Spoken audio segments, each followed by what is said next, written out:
Vamos a temas de fondo de estos días. Según el Ministerio de Educación, hasta pasado el mediodía de hoy había 122 colegios en toma y 62 en paro en todo el país. A las manifestaciones de los secundarios se suma la marcha de la Confech y el Colegio de Profesores, convocada para este jueves en el centro de Santiago, exigiendo una respuesta a sus peticiones, entre las que destacan el fin del lucro en el sistema universitario y también la desmunicipalización de la educación. Para conversar sobre estos puntos estamos aquí en los estudios de CNN Chile con el economista Marcel Clot. Marcel, bienvenido, muchísimas gracias por estar con nosotros. Muchas gracias por invitarme.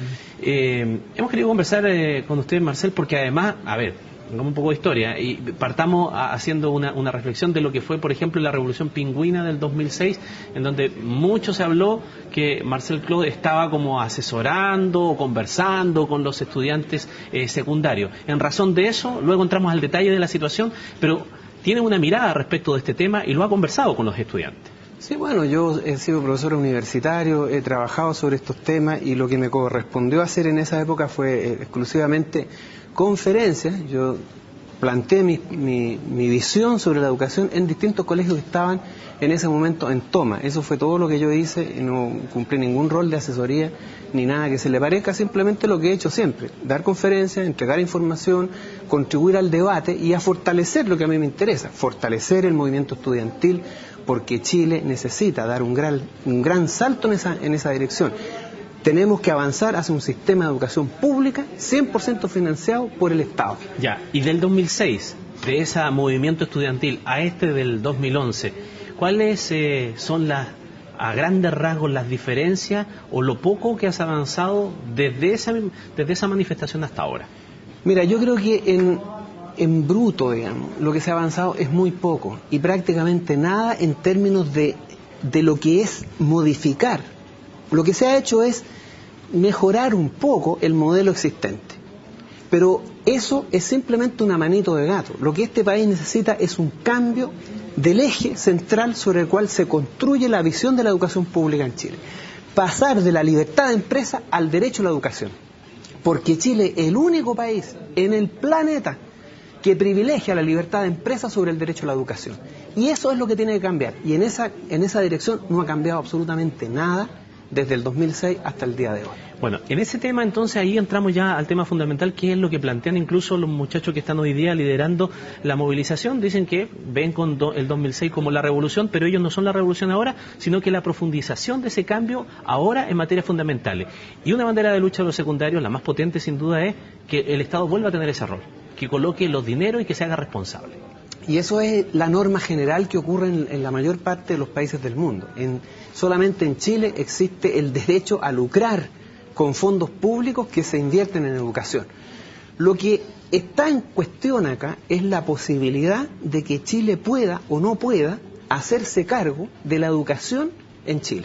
Es decir, que con los recursos que el país tiene y dispone, puede o no puede financiar educación para todos los hijos de Chile. La primera respuesta que viene es que no hay dinero para eso. Eso es absolutamente falso, eso es faltar a la verdad de manera criminal, diría yo, porque no se juega con eso. Eso es simplemente faltar a la verdad. Yo te voy a decir una cosa: Chile se permite el lujo de regalarle 25.000 millones de dólares anuales a las empresas multinacionales que trabajan en el cobre para que generen utilidades, y no puede darle 20.000 dólares a un estudiante, a una familia en Chile, para que eduquen a sus hijos en la universidad durante 5 años.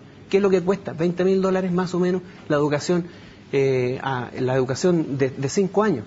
No pueden dar, pero sí se permite el lujo de que a un señor como el Grupo Luxic, una familia reciba en un año, pueda aumentar su capital en 8.000 millones de dólares. 8.000 millones de dólares permiten que 500.000 estudiantes puedan educarse 5 años en la universidad o en el colegio sin tener que desembolsar del ingreso familiar.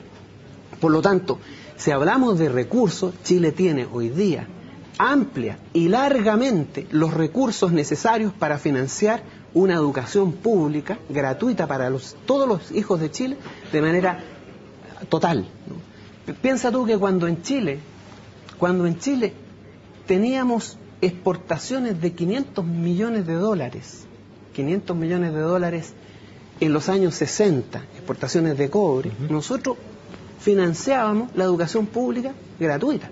Hoy día las exportaciones mineras alcanzan los 40.000 millones de dólares.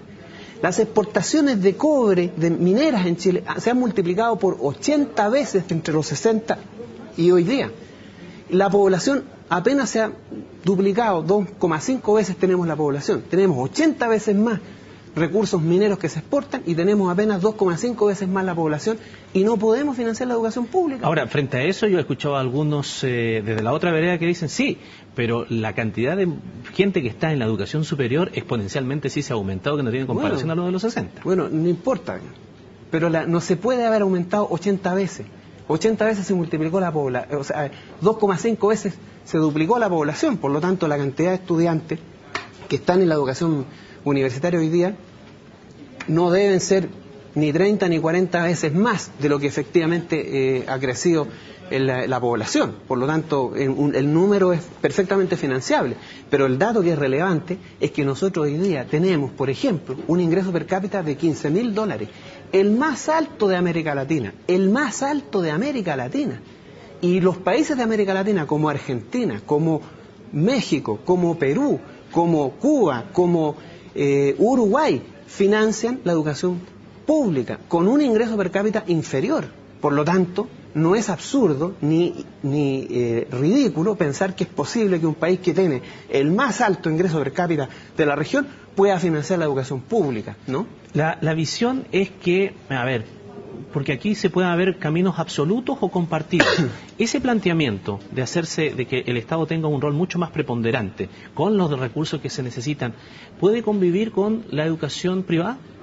¿Ese modelo? Pero si siempre ha convivido. Sí, porque es que del otro lado dicen, algunos dirigentes políticos, lo escuchaba hoy día claramente, alguien de Renovación Nacional decía, es que esta es la alternativa o la libertad de enseñanza o el estatismo. No, pero mira, lo que pasa es que, ¿quién lo dice? La gente de derecha, aquellos que tienen interés en la educación pública, aquellos que son los ideologizados. Porque resulta que la educación pública, financiada por el Estado, se hace en Argentina, y Argentina no es un país socialista. Se hace en México y no es un país socialista. Se hace en Bélgica, se hace en Finlandia y no son países socialistas. Son países capitalistas, pero que han entendido que el derecho a la educación prima sobre la libertad de empresa. Que la educación no solamente es un derecho para los estudiantes, sino que es una necesidad fundamental para el desarrollo de los pueblos.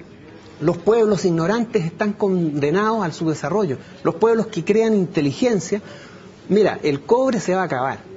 Hoy día nos estamos gastando el cobre para que los señores de las grandes empresas multinacionales se lo lleven a manos llenas y por cantidades estratosféricas, mientras la educación en Chile no está financiada. Pero el cobre se va a acabar. Y cuando se acabe el cobre, ¿con qué vamos a financiar las necesidades del desarrollo en Chile? Si hoy día no cambiamos cobre por inteligencia, no cambiamos recursos naturales por inteligencia creativa, para que con esa inteligencia creativa podamos en el futuro tener un mejor estándar de vida, un mayor crecimiento económico, entonces no nos podemos quejar de que en los próximos 30 o 40 años Chile tenga condiciones sociales mucho más precarias de las que tiene hoy día y que no son muy buenas tampoco, ¿no? Marcel, la propuesta es entonces que estos dineros vengan ¿de dónde? ¿De el dinero, lo que hoy día no cubre? ¿De que vengan, perdón, de la minería? Mira, para financiar, ¿o de una reforma tributaria general? En general, lo que se debe hacer en Chile hoy día es una reforma tributaria. La carga tributaria en Chile no supera el 18% del Producto Interno Bruto. Los países desarrollados llegan al 36%.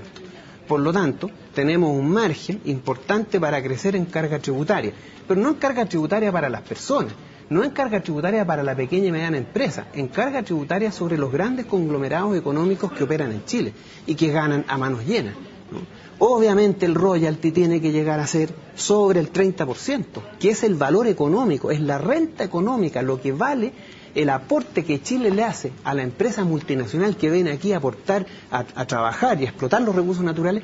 Contras le aportamos un tercio del valor como renta económica, como valor de los recursos naturales, y ellos se lo llevan. La respuesta automática para contrariar eso siempre se escucha y dice, entonces esa inversión no va a llegar a Chile. Que se vayan.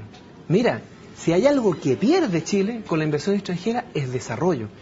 La inversión extranjera está llevándose más de lo que deja. Mira, no dan menos del 10% del empleo y se llevan importantes cantidades de dinero, miles y miles de millones de dólares, dejan hoyos ambientales porque no pagan los pasivos ambientales, no dan empleo, no generan aportes importantes al desarrollo del país. Codelco, con el menos del 30% de la producción minera, aporta mucho más al Estado que lo que aportan todas las empresas multinacionales del cobre. Por lo tanto, a mí, que las empresas multinacionales se vayan, pues bienvenido sea, porque son una pérdida para Chile, son un robo para Chile. La inversión extranjera hoy día le está robando al país, no le está aportando nada, ningún beneficio. Está quitándole el derecho a los chilenos a ser un país desarrollado. Eso es lo que está ocurriendo. Para finalizar, Marcel, escuchar así tal vez aún, yo me imagino, alguien dice, esto asusta, esto significa... Eso es lo que yo quiero, que se asuste la inversión extranjera, que se vayan, ojalá que se vayan. Pero, si es lo que necesita este país, pero está claro que ser autónomos, nosotros explotar nuestros recursos, nosotros ser los gestores de nuestro desarrollo y de nuestro futuro, y no que vengan señores de afuera a darnos desarrollo para llevarse todos los recursos. Solo para terminar, porque se acabó el tiempo, ¿es posible hacerlo eso y no solamente es utópico y que queden los recursos bien guardados, pero bien guardados y no explotados? Pero perfectamente, pero si Chile ya lo hizo, si es que no es que sea algo que no hayamos hecho antes, se hizo ya y lo han hecho otros países y lo siguen haciendo otros países, por lo tanto no estamos inventando la rueda, es algo que ya se ha hecho y que otros países hoy día lo hacen. Por lo tanto, hoy día estamos en mejores condiciones, en desarrollo intelectual, en capacidad profesional, en capital. Tenemos todos los fondos de la AFP ahí, que están hoy día rentando menos del 3% anual para los trabajadores de Chile. Esos recursos, que son más de 100.000 millones de dólares, se pueden invertir en la minería, generando rentabilidades bastante más altas que el 3 o el 4%. Pero para eso, los chilenos debemos controlar, debemos ser dueños de nuestra riqueza, debemos ser autónomos y ser aquellos que decidamos qué hacemos con nuestros recursos y no que vengan capitalistas extranjeros a decirnos lo que tenemos que hacer. Marcel Clot, gracias por tu tiempo con nosotros aquí en CNN. Gracias a ustedes por esta oportunidad. Vamos a la pausa y luego volvemos con más noticias aquí en CNN Chile. Movimiento estudiantil, porque Chile necesita dar un gran salto en esa dirección. Tenemos que avanzar hacia un sistema de educación pública 100% financiado por el Estado. Ya, y del 2006, de ese movimiento estudiantil a este del 2011, ¿cuáles son a grandes rasgos las diferencias o lo poco que has avanzado desde esa manifestación hasta ahora? Mira, yo creo que en bruto, digamos, lo que se ha avanzado es muy poco y prácticamente nada en términos de lo que es modificar. Lo que se ha hecho es mejorar un poco el modelo existente. Pero eso es simplemente una manito de gato. Lo que este país necesita es un cambio del eje central sobre el cual se construye la visión de la educación pública en Chile. Pasar de la libertad de empresa al derecho a la educación. Porque Chile es el único país en el planeta que privilegia la libertad. Vamos a temas de fondo de estos días. Según el Ministerio de Educación, hasta pasado el mediodía de hoy había 122 colegios en toma y 62 en paro en todo el país. A las manifestaciones de los secundarios se suma la marcha de la CONFECH y el Colegio de Profesores, convocada para este jueves en el centro de Santiago, exigiendo una respuesta a sus peticiones, entre las que destacan el fin del lucro en el sistema universitario y también la desmunicipalización de la educación. Para conversar sobre estos puntos estamos aquí en los estudios de CNN con los estudiantes. Sí, bueno, yo he sido profesor universitario, he trabajado sobre estos temas y lo que me correspondió hacer en esa época fue exclusivamente conferencias. Yo planteé mi visión sobre la educación en distintos colegios que estaban en ese momento en toma. Eso fue todo lo que yo hice, y no cumplí ningún rol de asesoría ni nada que se le parezca, simplemente lo que he hecho siempre: dar conferencias, entregar información, contribuir al debate y a fortalecer lo que a mí me interesa, fortalecer el movimiento. Chile con el economista Marcel Clot. Marcel, bienvenido, muchísimas gracias por estar con nosotros. Muchas gracias por invitarme. Hemos querido conversar con usted, Marcel, porque además, hagamos un poco de historia y partamos haciendo una reflexión de lo que fue, por ejemplo, la Revolución Pingüina del 2006, en donde mucho se habló que Marcel Clot estaba como asesorando o conversando con los estudiantes secundarios. En razón de eso, luego entramos al detalle de la situación, pero tiene una mirada respecto de este tema y lo ha conversado.